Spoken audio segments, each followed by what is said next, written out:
Okay, it's giving me Okay. Oh, nice. it's giving me a little. So I think we are live. I think so. Hello, everyone. Welcome to season 3 of Safe Space for White Questions. My name is Ajay Parasram. I am a prof at Dalhousie University in Chibuktuk, unceded Mi'kmaq on the east coast of what's conventionally called Canada. I'm going to pass it over to my colleague and pal Alex to introduce himself in just a sec. It's been a minute since we've done a live show. We had some other things on the go. We wrote a book out of the first couple of seasons. It's called Frequently Asked White Questions, available in a bookstore near you, and it looks like this, which you might have noticed has led to a kind of rebranding of our show. For those of you who might be new to the show, welcome. If you find out about us through the book, double welcome as well. We'll go over just kind of how this works. Basically, there's a Google Doc form and people just submit questions, anything that they want that deals with some aspect of race and social justice. It pops up in an anonymous Google Drive. We have no idea who's asking us these questions, and we take them in turn. We've got a few in the queue already, so I don't want to waste too much time. I'm going to read off the questions once we start. Give my 2 cents. It's going to go to Alex, and then we'll just move on, and we just keep going all the way through the hour that we have together. So yeah, without further ado, Alex, over to you to introduce yourself. Thank you, good sir. Welcome to all our viewers, both in real time and after the fact, if you're watching this on YouTube. It's such a pleasure to be back with you. My name is Alex Khasnabish. I am the other half of this dynamic duo. We are very pleased to be back with you, coming to you from Chibuktuk, Halifax, Nova Scotia. I sell my labor for a wage at Saint Vincent University, and in my spare time, I make trouble and play with cats and kids and do this thing with my buddy AJ here. And we're so pleased to be back with you. It's a really exciting thing to be back doing the Safe Space for White Questions and to shamelessly plug our book whenever we get the chance. So back to you, AJ. Thanks, Alex. Okay, so the first 2 questions we have are actually quite related, so I'm just going to take them together. The first question says, BIPOC. I have seen it used often now. The Black and Indigenous at the start are also people of color, so why do we need the separation? And then connected, there's the second question is, there's a lot of terms for racial groups of color, such as BIPOC, racialized, people of color, though part of BIPOC, I realize. Not that there's a best term, but how do we use these terms as outside those circles?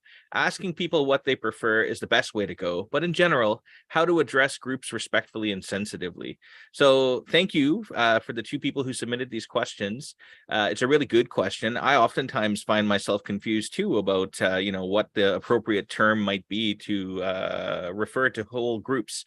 My first position on this would be that any kind of homogenizing group identity that we might try to come up with is always going to be inaccurate and grossly general.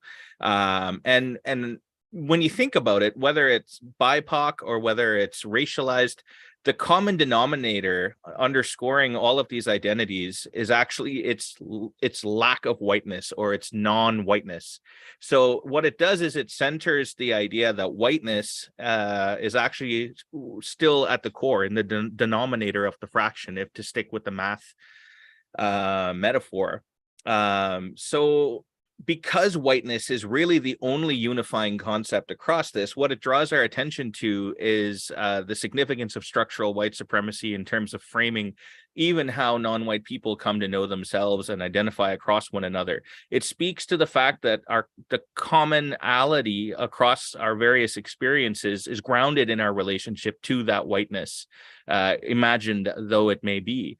And to be more specific about the first question, to my understanding, we privilege Black and Indigenous as something separate from people of color, in part because of the histories that's gone into the ascribing of identity to Black and Indigenous. Whiteness, remember, is a binary construct, by which I mean whiteness only makes sense in relation to its binary opposite, which is Blackness. And then Indigenous is related to that, I think, in a bit of a tangential way that's no less significant. But Indigenous speaks to the way in which European people, upon arrival in 1492 and subsequently, understood Indigenous people to be like outside of history. So there's a temporal dimension there. This, of course, I'm not suggesting in any shape or form that this is how people who identify as Black see themselves in their entirety, nor this is how Indigenous people see themselves, nor people of color. Of course, everybody has color, so why would it only be people who are not Black or Indigenous but decidedly not white identify that way? The point to remember is that these are all just kind of alternative framings that have as their only real commonality a relationship to whiteness through their not being white. So ultimately, whatever somebody's person, like, you know, like if you have a tribal identity, I've heard people from Africa, for example, say to me that they didn't necessarily identify as Black until they came to a place that had very few Black people, relatively speaking, and they sort of became Black in that respect.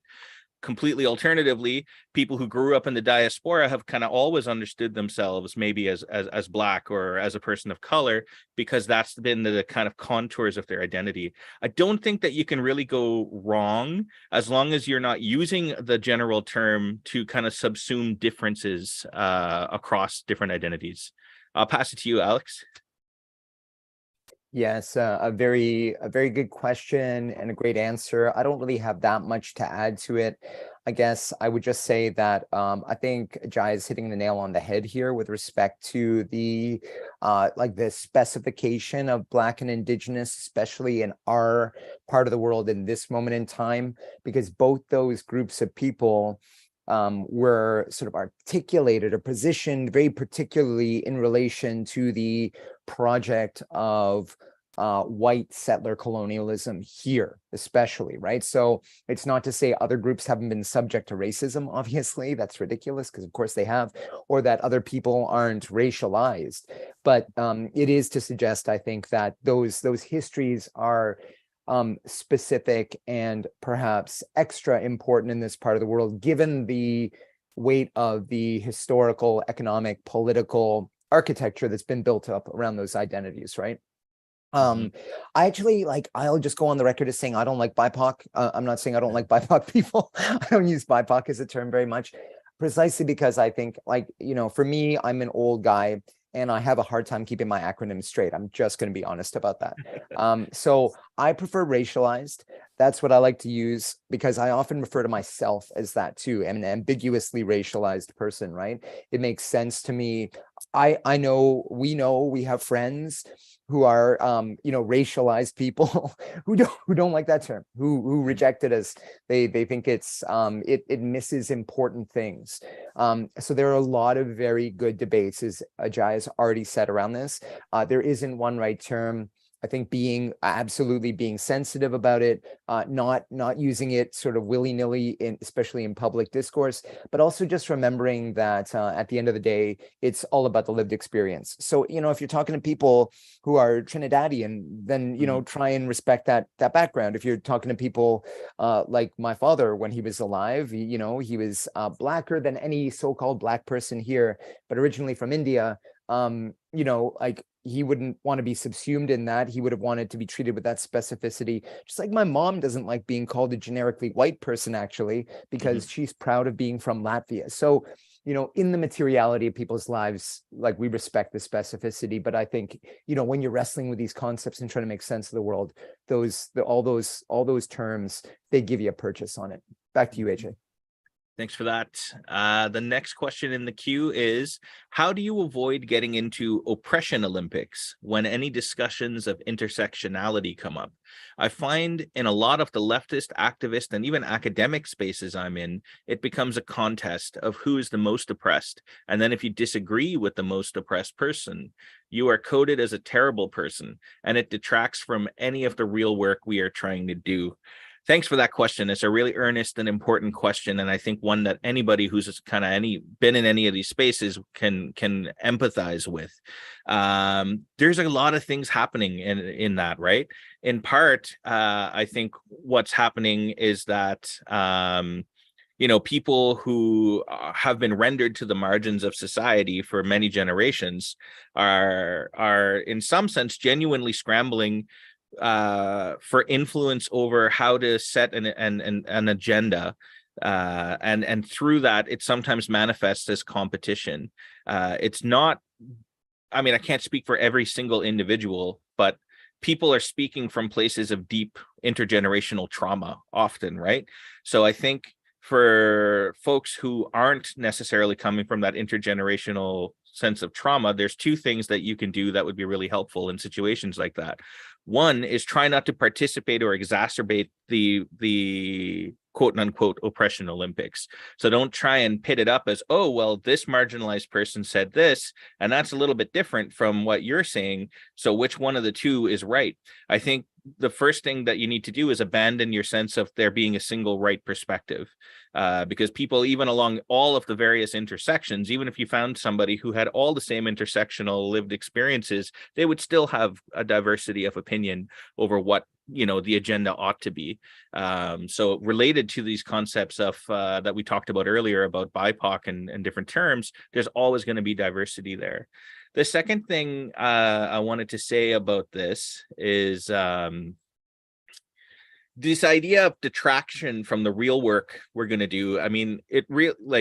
We shouldn't try to have a pre-configured notion of what that real work is, because if you believe in the democratic process of it, the radical democratic process of it, what that real work is, deciding amongst ourselves and learning how to converse with one another is actually part of that outcome. It's not separate from. So there's no kind of like truth that is separate from the struggle out of which we find that truth, if that makes sense. So we should, I don't know, we should, that even should just sounds wrong. It's less about thinking about who's the most oppressed and then thinking instead about like what perspective, what particular intersection needs to weigh most strongly on the particular issue that we're talking about, right? Because, for example, if we're talking about access to abortion in the United States, it doesn't much matter that I'm a racialized guy who's faced lots of, Islamophobic oppression, even though I'm not even a Muslim, et cetera, et cetera. That's a relevant experience in general. But when we're having a conversation about access to abortion, a white lady probably has a lot more valuable things to say in that discussion than I would, right? So everything is situational in that respect. Over to you, Alex. Yeah, great question. Thanks for the honesty of it, for sure. Yeah, I guess just to build on that, I would say, one of the things we need to keep in mind, I think, when we enter into activist or social justice spaces, or even into a classroom setting, or a public setting where we're trying to come to an understanding of something that's hard, that involves structural or social, like large scale violence against people. You have to remember that, like all of us in the room to some degree, but as AJ is just pointing out, those of us who are like most affected by those issues and up against the cutting edges of those issues most frequently, we are damaged by that society. We are all damaged. Like white people are damaged by racism, men are damaged by patriarchy, but obviously not to the same extent that the real targets of those systems are damaged, right? So women are damaged by patriarchy in a way that, the degradation of men's humanity doesn't live up to, right? Their bodies are controlled, their sexuality made of it, like all this kind of stuff, right? So obviously there's a materiality to that experience, but I think what that helps to remember is that because we're all kind of damaged, we enter into these spaces as individuals trying to find some healing and also kind of dealing with the fucked up consequences of being damaged. And so people will do in a society like ours that's organized around ideas of the free market, competition, scarcity, all this stuff that actually loads up on top of all those relations of oppression. People will turn to, trying to maximize whatever sort of like purchase they feel that they have, right? And often if people feel that by sort of claiming or speaking to those experiences of suffering will get them something in that moment, they'll do it. And I'm not trying to say that poor people or racialized people or oppressed people are shysters or are con artists. What I'm saying is that we all do that. And like in this society that's organized individualistically, that's very atomized, alienated, and organized very competitively, that's how we see that stuff manifesting in activist spaces. Sometimes I think one thing I just want to say to people, if you are a person who's interested in social justice and you're entering into activist spaces, like, please don't be surprised when you see like problematic or toxic dynamics replicating themselves within activist movements. They're not utopias, right? I'm not saying they're awful places, but like the rest of the world, like we all belong to that world, right? So, I mean, really, like the thing around the Oppression Olympics is you're just seeing how society socializes us to behave in a space where people are finally allowed to talk about it. So in a space, I mean, that's how people are going to sort through their issues, right? Like, so I think it's a problem, obviously, when people try to kind of outcompete each other for the most vulnerable, most oppressed, but I think like AJ said, listening to that generously and not trying to just immediately jump to the, oh, this is somebody trying to prove that they are the worst off, and either I'm going to support it because it seems right to me, or I'm going to argue about it because that seems right to me. Try to find the common thread there. People often speak to very similar experiences through the lens of their own lives. So yeah, like the example that AJ used is a great one. If we're talking about women's control of their own reproductive function in their bodies, then there's lots of commonality between women's experiences and racialized experiences of loss of bodily autonomy, whether that's at the hands of the police or forced sterilization or incarceration. Now, they're not the same, right? They're not the same. It doesn't mean you have everything, but like finding that commonality, finding that thread, that's like, oh, I can understand how this connects with that. That's where you're going to move past this idea that we're trying to find like a single, right, most oppressed kernel. And instead you start looking for the connections amongst different relations of oppression. And that's where we really start to get places. But of course, it's not easy work. And I totally sympathize. I hear you, it's just, this is the work of hard like diplomacy, negotiation, and as AJ said, like this is what the what democratic work building transformative movements looks like, unfortunately, in some ways. Back to you, AJ. All right, thank you. The next question is a live question from someone currently viewing. We try to privilege the live questions where we can, since you're actually sitting there looking at us. So thanks for your question. It says, I saw a comedian on Instagram who said, "My husband is white, and for those of you who don't see color, I'm brown." This got me thinking, do people of color want it acknowledged in some way? If so, how do I do that? Say, I notice you're a person of color, or is that just rude and racist? Thanks for the question. Again, in sticking with this seeming emerging theme of everybody kind of thinks their own thing, I would again say like every person of color is a distinct person who maybe have their own views, or maybe like in a different stage of their own kind of healing path in terms of thinking about themselves and their identity. So you shouldn't assume necessarily, but I would say as a person of color, as a racialized person, that the way I experience the world is always racialized. So you recognizing that is more just recognizing that you actually understand a little bit about who I am. Maybe that like the more polite way, if we want, or not polite, but the more accurate way to think about doing this is, again, focus on how it's relevant to whatever the conversation is, as opposed to just kind of blurting out like an observation, right? It's like, your hair is orange. That is a fine thing to say, but it's not always tied into the logic of a conversation, right? So look for the relevance in terms of, why does it matter that I'm a racialized person or a person of color? And you can do that in part by self-identifying, like, are you a white person? Like what relevance does the whiteness of your experience have to whatever it is that you're talking about, whether it's university admission, or I don't know. What are things that white people like to do? I'm generalizing, right? But I don't have that experience, so I'm not entirely sure. But you know what I mean? So try and situate yourself first, and then through situating yourself, it becomes relevant that this person has a different lived experience. That would be my advice. Alex? Yeah, like I really like this question, actually. I don't know. I feel like it really speaks to me because as I like to call myself an ambiguously racialized person.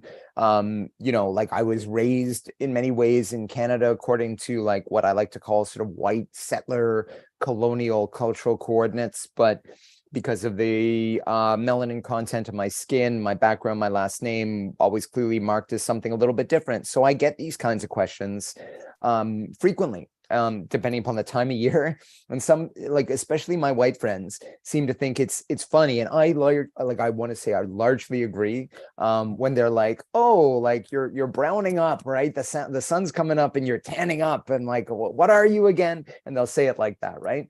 Which I think is hilarious because they understand me and we have a rhythm, and that's all good. But obviously, if some stranger came up to me and said that, I'd be kind of incensed. And I'll be honest with you, I am much less offended when somebody asks it who is also racialized. So somebody, a little while ago, my jiu-jitsu club came up to me, and he's a friend of mine now. He's a Black person. He came up to me and said, "Hey, man, have a little bit of Black in you."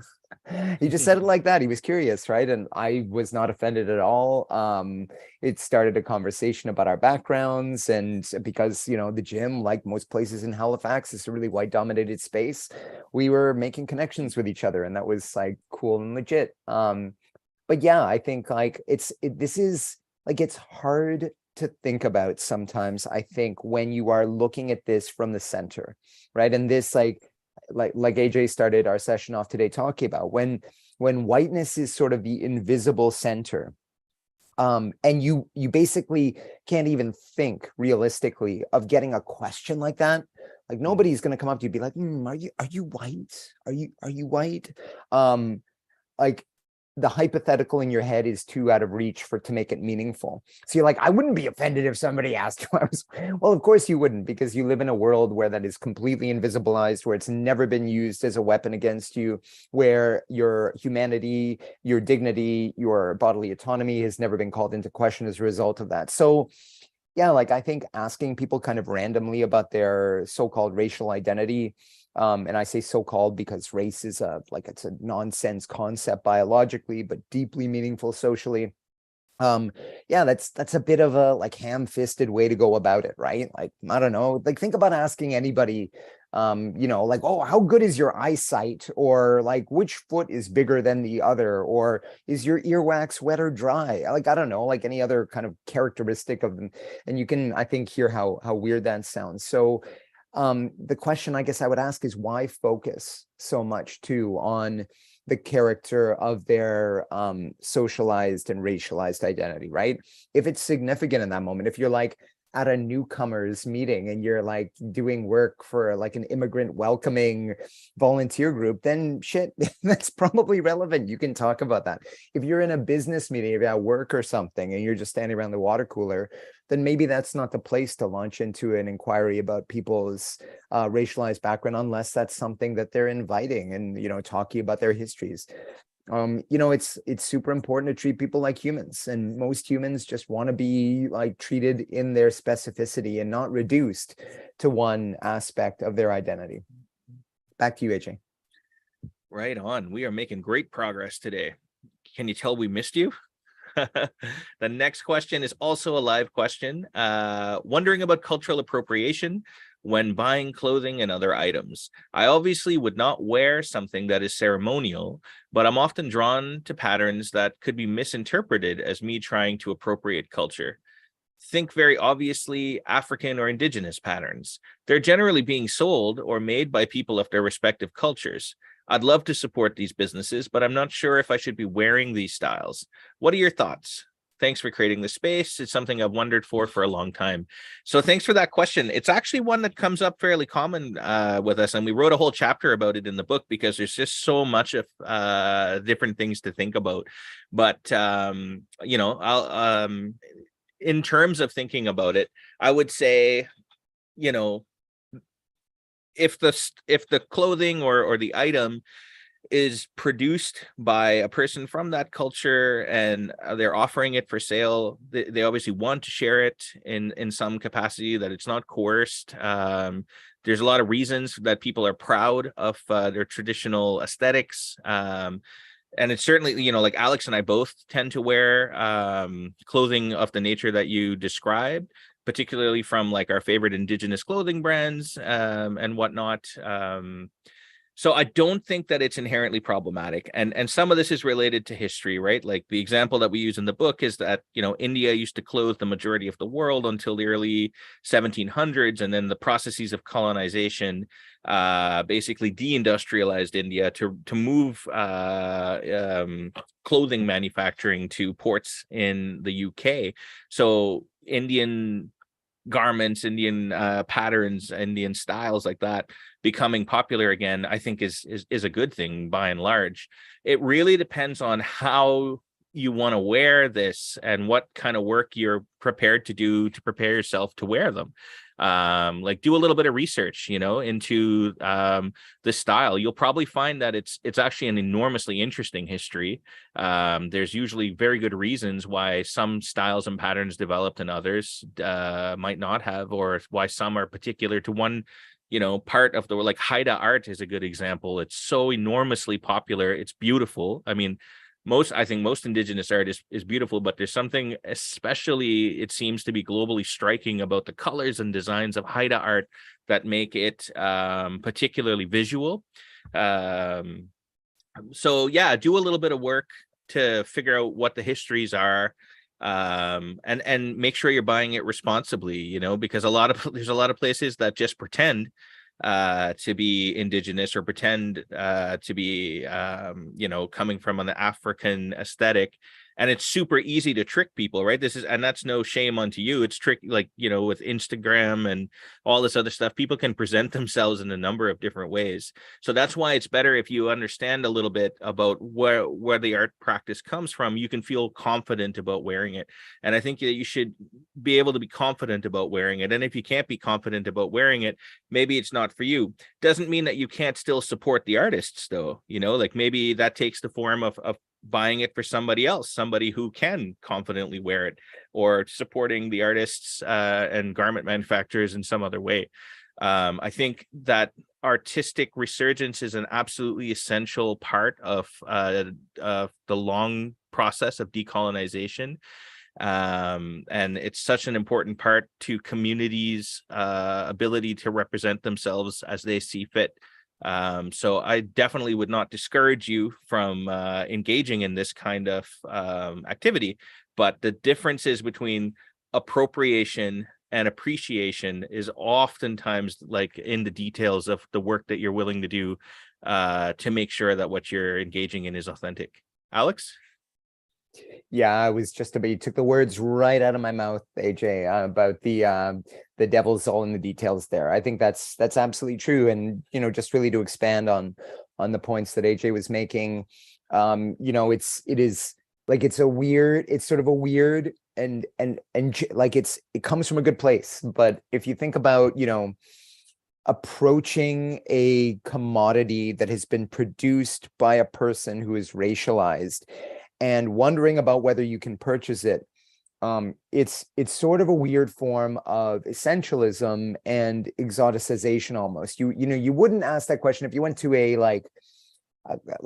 rodeo and there was nothing but white people there and you bought a cowboy hat, you wouldn't have that same question, right? Well, that, to a large extent, that's a cultural coordinate. It links into a certain sort of like social practice and a way of being that's linked to, the settlements of these territories, yada, yada, all that kind of stuff. So, I mean, I think we can do injustice to racialized groups when we treat them like they're some sort of like closed off hermetically sealed and like sort of like imperiled group who can't come into contact with the rest of us or can't offer us things because it would pollute or poison them, right? And I'm not saying you're saying that, of course, but I think like that's sort of, if I take the most extreme interpretation of it, that's where I arrive at. It's like, well, like, aren't we just then creating weird power differentials that work the other way than the crummy society we tend to live in now? So, I mean, I think if you are confident that the person is legitimately representing their cultural background, their tradition, their community, and they're not being shady about it, and that sometimes is a hard thing to figure out, as AJ was saying. But if you're pretty confident in that, then I'd say, trust that they are offering it as something they want people to consume, and maybe something that they're really hoping you're going to buy because it's like economic activity for them, right? So for example, when I was in Mexico doing my field work years and years ago with the Zapatista movement down there, like the Zapatistas are an indigenous struggle. Obviously, they want all kinds of gringos like me to buy their revolutionary paraphernalia and their indigenous art, like the Mayan-speaking peoples of southern Mexico, especially Chiapas. They're not a homogenous group. They speak different languages. They have different traditions. They believe different things in their art, their clothing, the hammocks they make, all different, right? And amazing and beautiful. And there's nothing wrong with going and buying that, bringing it back, enjoying it, right? There is something wrong with going there, I think, as like the exclusive purpose of you consuming somebody else's identity, experience, and culture by buying stuff and bringing it back, which is sometimes, part of that tourist mentality, right? Like you actually forget about the people and just consume the commodities, but that's sort of another problem. But I think the real issue there is, how are you doing that in a respectful way, right? How are you doing it in a way that actually opens up somebody's culture and their practice and their life way to you, that you're learning something about, right? In a generous and open way, and not just kind of consuming commodities. That goes for so many things, right? That goes for all kinds of art, experience, aesthetics, but it especially goes for groups, I think, who have been marginalized and oppressed within our world, right? So, because it's not an equal playing field, right? If this was really a totally flattened social space where we all had exactly the same power and exactly the same status, then fine, kind of, like sample as you want. But the example that AJ gave about India and about the textile industry is a perfect one. Like, this world is awash in power relations, not just bad feelings about certain groups, but also dynamics that have systematically dispossessed certain groups of people to benefit others. And so we just, we don't want to replicate that by consuming culture as if it was an all-you-can-eat buffet, as we say in the book. Like, don't do that, right? There are ways of engaging in cultural exchange that are super legit, that are respectful, that open up doorways to understanding and connection, that are beautiful. And people have done that through sharing food, sharing tradition, sharing clothing, sharing tools. Like, humans of all kinds have done that for as long as humans have been around. So do that, but do it like in that spirit, as a way of exchanging goods, as a way of building enduring connections in some ways between different groups. Think of it that way. And if you do that, then I think what you're doing is just right. Back to you, AJ. Right on. Thanks. So the next question we have is as it reads as such: as someone who is white and in the early part of my career where I've been trying to figure out what directions to take, I keep encountering possible paths that are too white dominated and trying to diversify. And I worry that if I choose that path, then I'm taking the space away from someone who is BIPOC and being part of the problem. Obviously, I still have to have a job and make a living, but it feels like every option is just reinforcing the white supremacy and majority within my field, which is environmental work. Thank you for this question. This is a really important question that I think probably a lot of people, certainly a lot of the students that I interact with, are engaging with questions like this. And I think it's important to be engaging with the questions, for sure. But I would also say, there's generally speaking room for lots of different kinds of people as workplaces continue to diversify, and as the needs of society, particularly in a field like environmental studies more generally, it continues to grow, and I hope will continue to grow somewhat exponentially as the climate crisis accelerates. I don't think that it's practical for you, presumably as a young white professional, to worry too much about whether or not you need to fundamentally alter your career in order to not take away spaces from racialized people. I think that managing that to some extent is the obligation of people within institutions, to think about how they're going to manage diversity and to see and integrate different kinds of experiences into this whole project.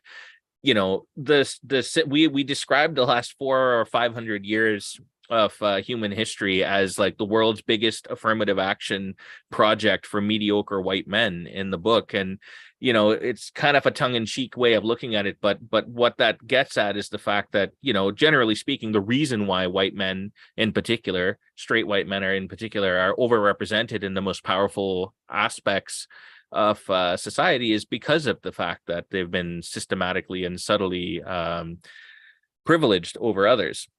It's not on you as an individual to give up your dream of working in environmental engineering or what have you, to deal with that, but I think it is incumbent on you to think and to work differently and to apply those principles of diversity and principles of like building a better world as to do that in whatever shape or form that you can do.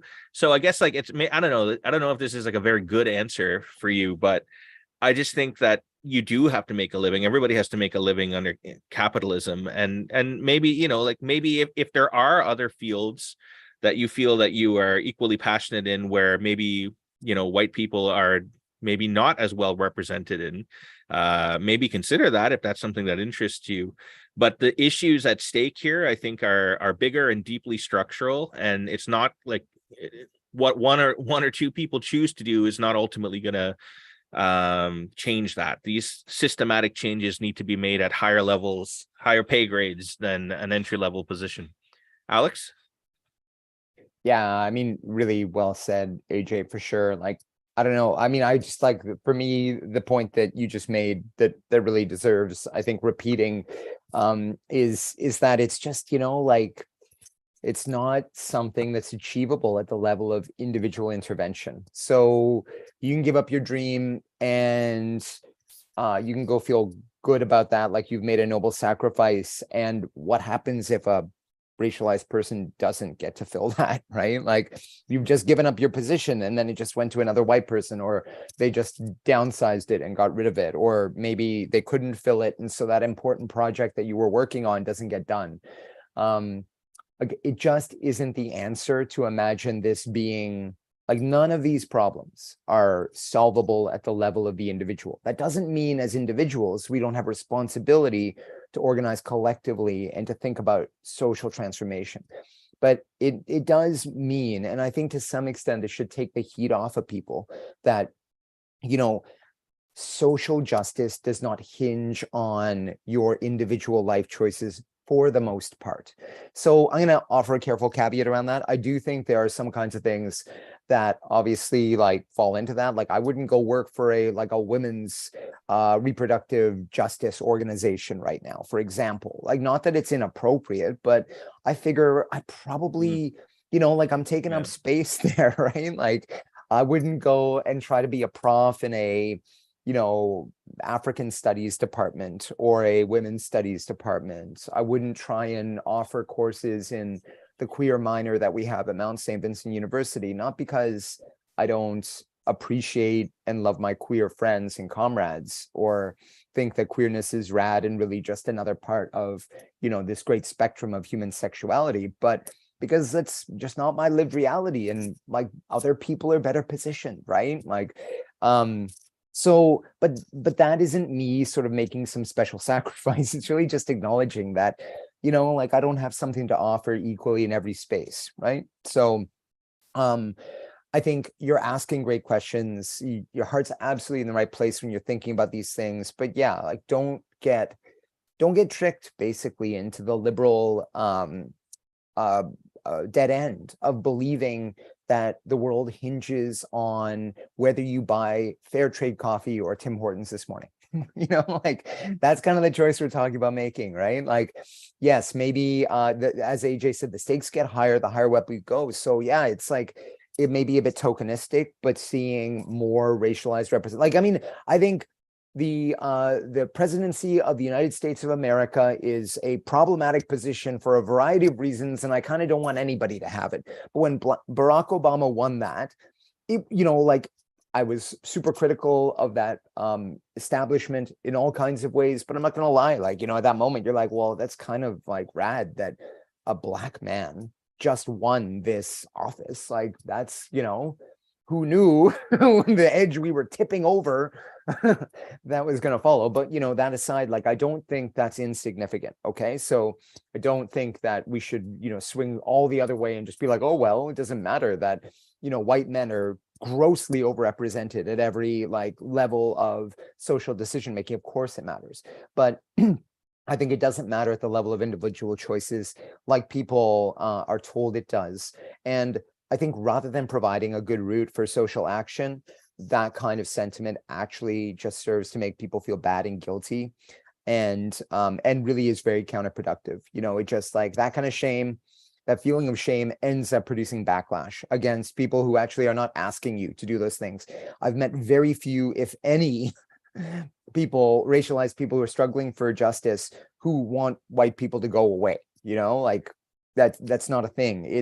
It is more a question of how do these kind of prevailing social relations make it possible for so many mediocre white men to occupy so many positions of power while other people are systematically shut out of that? And that question, I think, is both easier to answer and in some ways easier to solve at the level of society, right? Like there are all kinds of universal interventions we can make that will lift the floor for so many people and shrink those opportunities to squirrel away or steal wealth, opportunity, and resources from other groups by privileged people.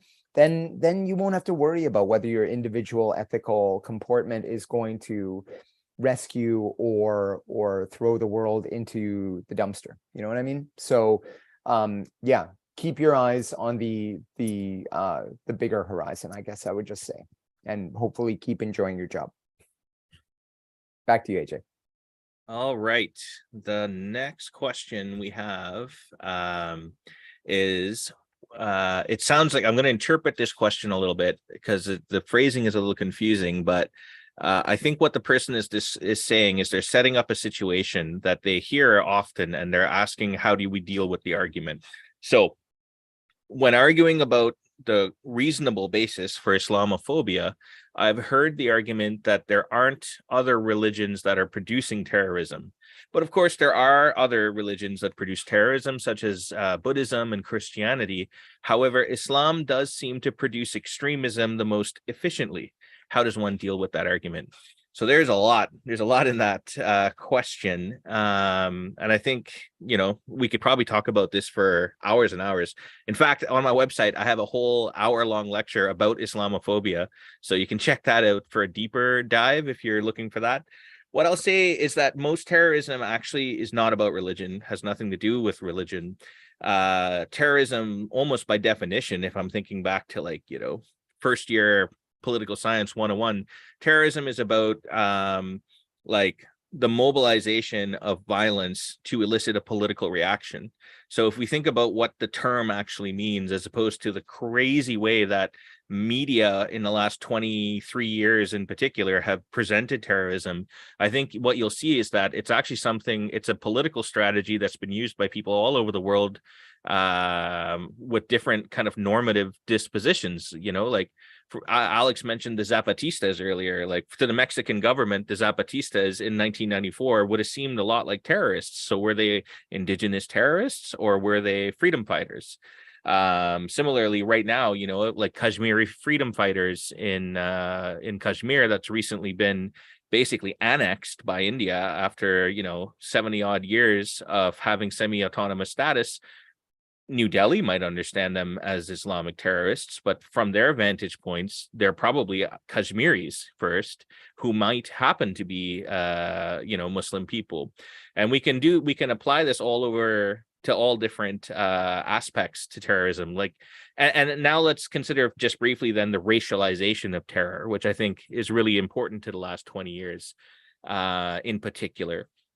We don't, like, when we think about, for example, understanding Irish politics in the last 100 years, we don't think about it as Protestant and Catholic terrorism or white terrorism, white on white terrorism. It's not the way that we frame that. We frame it instead as sectarian or political differences between North and the rest of Ireland, and in many ways you can kind of like you can study an aspect of how you study terrorism when it involves white people, and then try to apply that to other sort of non-white environments. Of course, Islam is not explicitly about race, but when we talk about quote unquote the efficiency of Islamic terrorism, which seems to be the tone of the hypothetical question that you're presenting to us, I would say, you know, like, you got to look at the actual geopolitical history in the quote unquote Muslim world, right? This is like a region of the world that possesses some of the most valuable human resources of the 20th century. Sorry, not human resources, natural resources. There's been a lot of imperial and neo-imperial geopolitical posturing over getting access to this oil, whether it's in Iraq, whether it's you know, pipelines coming through Central Asia. So the world's attention has been really focused on that, and it produces a context within which people might look for lots of different reasons to rally around a cause. And historically, you know, like, if you're thinking about Al-Qaeda, if you're thinking about, you know, like, really specific organizations, look no further than, you know, Western history in itself, and how the Mujahideen were seen as freedom fighters up until that point that the Cold War was over, and then these very same people became Islamic fundamentalists. Now, they may have always been Islamic fundamentalists, just like George W. Bush and his predecessors have always been Christian fundamentalists. Which and then you really, like, getting into the definitions now about what constitutes terrorism, right? Like, is it only terrorism if an individual does it or a non-state actor does it? Is there such a thing as state terrorism? And if there is such a thing as state terrorism, and remember that definition, right? The strategic use of violence to elicit a political reaction. I can't think of very many organizations or people that could do anything more terrorism-like than nation states, particularly really important nation states like the United States, like the Soviet Union, and now Russia. Like state actors of terrorism is something that we don't pay nearly enough attention to, and they're definitely not reduced to their religious identity, right? Except for, you know, the way some people might want to nowadays and historically present Iran or Iraq without any nuance, Syria. So specificity is always your friend in trying to understand and trying to make arguments about this. Politics is complicated when people are in what they have called over the last 200 years, like, buffer zones between great powers like Afghanistan or Pakistan, you know, Iraq and Iran. Don't confuse the fact that people may or may not be Muslim in these areas with the reasons why they have articulated a particular kind of militarized response to largely external and imperial incentives. Because the work of the word terrorism in the last 20 years in particular has really been about states delegitimizing any legitimate claim to an actor, whether that's Tamils in Sri Lanka, whether that's Kashmiris in India, you know, the list goes on and on and on. So I'll leave it there. Alex, to you. Yeah, great answer, AJ, for sure. And a really good provocative question. So, so much to say here. I mean, just to start, there is no rational basis or reasonable basis for Islamophobia. Like the irrationality is in the term itself, right? It's like this fear of an entire group of people who identify as adherents to a religion. So, like, are you afraid of Dr. Oz in the United States? You know, I'm kind of afraid of him. I think he's a bit of a wacko, to be honest. But you know, he's a white guy who ran for Senate, right? You know, are you afraid of like white presenting people who are Muslim? No, you probably don't suspect that they're Muslim. So I think that, you know, we have to be clear that there never is. And we have to this is not an opinion thing. This is not it's up for debate thing. When we get into discussions where we are being invited or encouraged or asked to paint an entire group of people numbering in the millions and even billions with a single brushstroke, you're just making mistakes. You should just as soon as somebody invites you to do that, you're like, nope, not going to do that. It's like, would you like to come over and paint the outside of my house in a rainstorm? You know, like you could, but it's not going to get you very far, right? It's a mistake. It's a bad idea to begin with. We just don't do it. So don't be tricked by other people who want to make that seem like a legitimate thing. Yeah, I mean, there is no way to talk about which religion is most productive of terrorism. I mean, there are ones that are clearly not, you know, Jainism, for example, like religious belief that sees any act of kind of even stepping on a bug or breathing as violence, you know, obviously creates bulwarks for that. But almost every other one, where they're talking about Judaism, we're talking about Christianity, we're talking about Hinduism, Buddhism, Islam, any of the world religions, so-called world religions, have been quite productive of violence over the course of their histories. Not because I think they're really inherently predisposed to violence, but because of the way that the ruling class in our societies often weaponize these belief systems in order to make everybody else useful for their aspirations. So let's talk about one of the original, you know, or at least in our sort of contemporary historical moment, one of the foundational acts of Christian terrorism, which were the Crusades, right? Like when Christian kings and queens decide that they're going to retake the Holy Land. Retake it? Did they ever hold Jerusalem? No, I don't think so. They were going to go take it, right? Is that, as AJ's asking, not an act of state-sponsored terrorism? Why don't we just call it terrorism, right? The categories are part of the problem here. And we get tricked and trapped into debating these things on the terms set by people who are not engaging in a good faith argument about this. I am a equal opportunist hater of organized religion, for example. So if you want to bash organized religion, you have come to the right place. I will sit down with you and we will just regale ourselves talking about that. And I'm not saying I'm right for all our religious viewers. I'm not saying you're wrong. I'm just outing myself. Okay. This is it's not because I'm an atheist. I am devoutly agnostic and have no idea what's going on in the universe, but I've never been a believer. Okay. But what I am aware of is that we could talk about any number of belief systems that drive people to grotesque acts of violence. So how about the belief system that says women owe men sex, right? Like everybody's heard about incels. They're not affiliated with any particular religion, but it's clear in North America right now, for example, that we have a real problem with young, atomized, alienated cis hetero men who are engaging in what can only be described as acts of public terror in order to elicit political, social, and personal change, right? Nobody is vilifying those groups en masse, right? When a disgruntled 50-something professional decides to unload with high-powered automatic weapons from, you know, several stories up in his hotel room in Las Vegas on a country western show and kills, you know, how many dozens, hundreds, injures hundreds, kills 50 people. I mean, if that had been a Muslim or a Buddhist or a Hindu or a Jew, probably, that would have been regarded unquestionably as an act of political terror. But of course, in our media, what do we get? We get the same story about what was wrong with his life. You know, was he going through something? The act itself can be identical.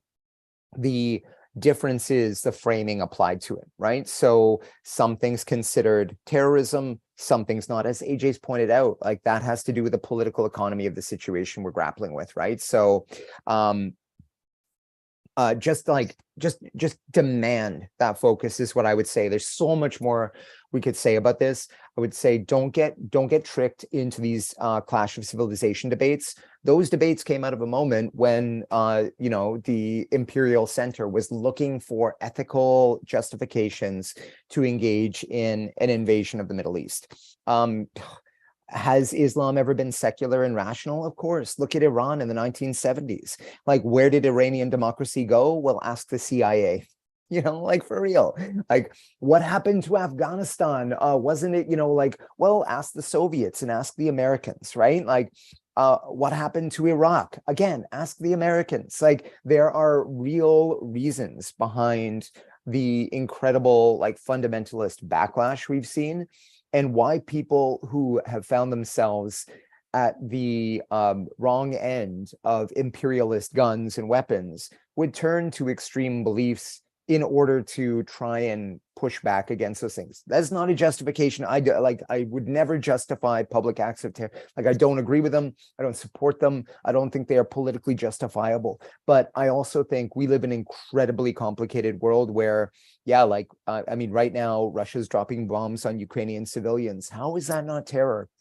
Canada participated in a coup in 2004 in Haiti. How is that not terror? Canadian mining companies go all around the world and kill people and displace entire communities and dam up rivers, against the wishes and livelihoods and dignity and autonomy of the people who occupy that territory, and then participate in arming paramilitary groups to drive those people off their land. How is that not terror, right? So, we can just basically expand these examples infinitely.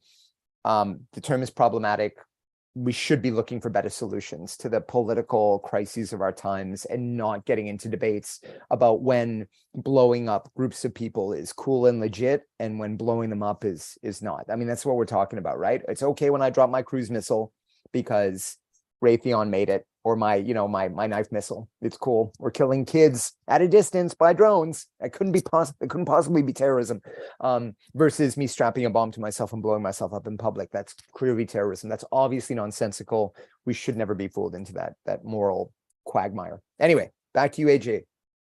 Okay, I think we've got just enough time to answer the last question in the queue here. There's actually two, but I'm going to conflate them because they're related.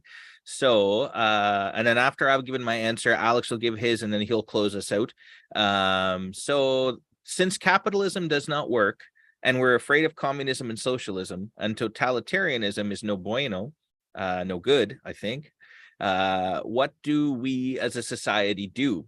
Do we pick and choose aspects of the different systems and apply them for the benefit of the people?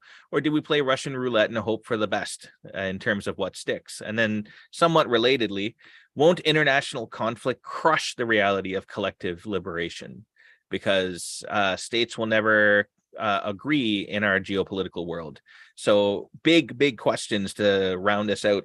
I would say, in answering a question like this, we don't need to choose from the systems that have been handed to us by our predecessors, the people who came before us, who did a pretty shoddy job of building the international system. I'm saying this as like a sort of somewhat lapsed but still dedicated international relations scholar.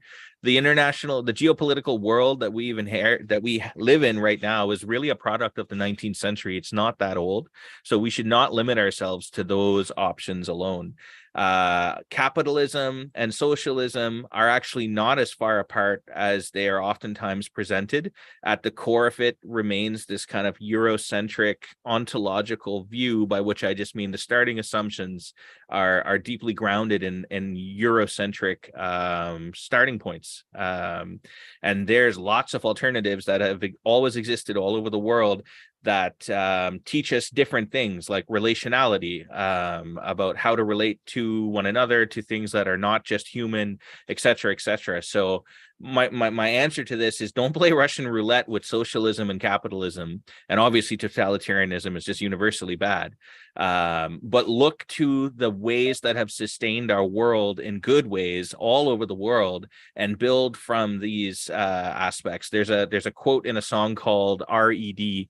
that A Tribe Called Red and Yasin Bey and Narsi all do together, where Yasin Bey says, "What I forgot is better than whatever they remember." And I always think about that. It's kind of like my organizing principle for thinking about everything. And then relatedly about international conflict, yeah, I mean, international conflict can crush collective liberation, but we shouldn't limit or restrict our understanding of what collective liberation looks like to the nation state structure. So don't be a victim of the geopolitics that we have inherited. Build horizontal solidarities broadly and with love.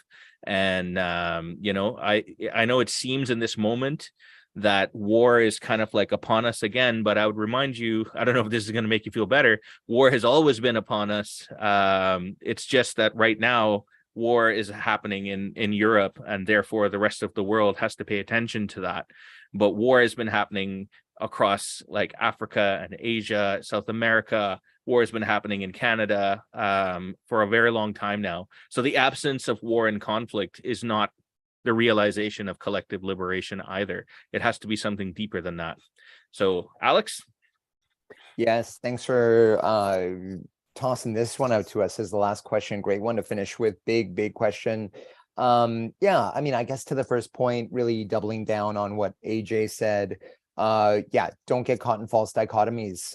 Even capitalism, capitalism we think of as a system cut from whole cloth that like contains within it all that stuff that people like to think about as capitalism, like individual choice and consumer products and fun and happiness, and like none of those things are capitalism. Capitalism is a system whereby commodities are produced by like alienating workers from the means of production and forcing them to sell their labor for a wage.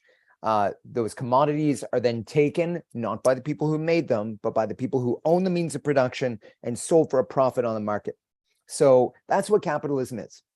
So you didn't hear me say anything about like the best thing since sliced bread or liberation or human progress or whatever, right? Like all the stuff that we love and enjoy can be available under other economic systems. And we could imagine those, and people have imagined those, and have lived them and continue to live them. I mean, this is one really interesting thing. There's, I'm going to totally forget the title of the book, but the author is J.K. Gibson Graham. I think we've talked about them before on the show.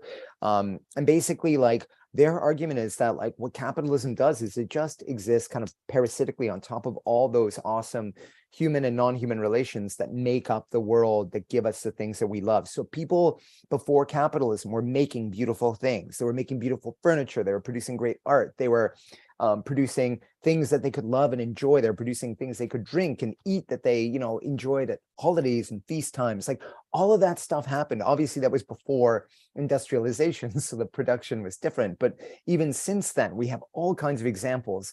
And, I'm sure you have examples right around you in your own community of alternative currencies, of time banks, of skill shares, of free schools, of like a million other things, of you just being a decent human with the people you love, driving your relations to the airport, doing childcare, taking care of somebody when they're sick, doing a karaoke night with your friends, hosting a party. Like all these things are the source of love, conviviality, joy, fun. None of them have to do with capitalism. So that is the basis of our lives together.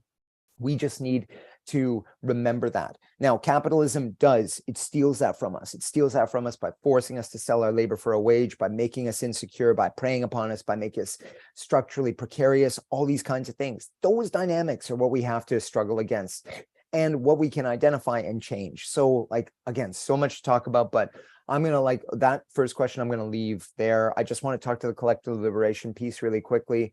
I love this because it keeps coming up. And I think people are like, look at that Khasnabish. He's always talking about collective liberations because he's a goddamn communist. And there's one vision of it. First of all, I'm not.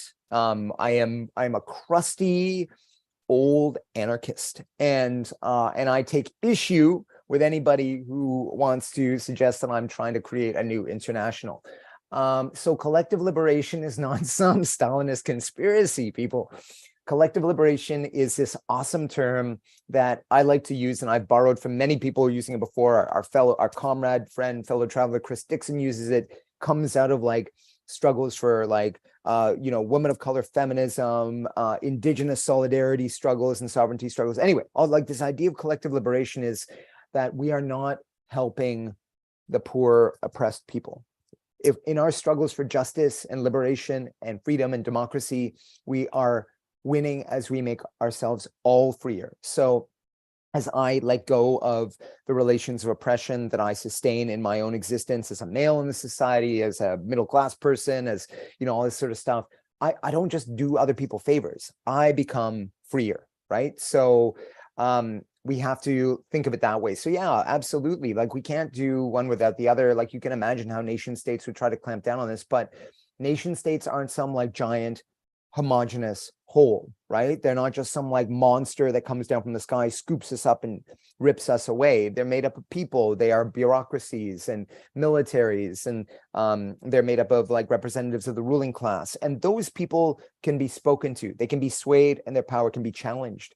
And every time a social movement wins, that's what's happening, right? When structural change is realized on the ground. So of course that's possible. You are here as a result of those struggles succeeding and making other worlds possible. So don't give up now because it seems tough. Like these cats are like teetering on the brink.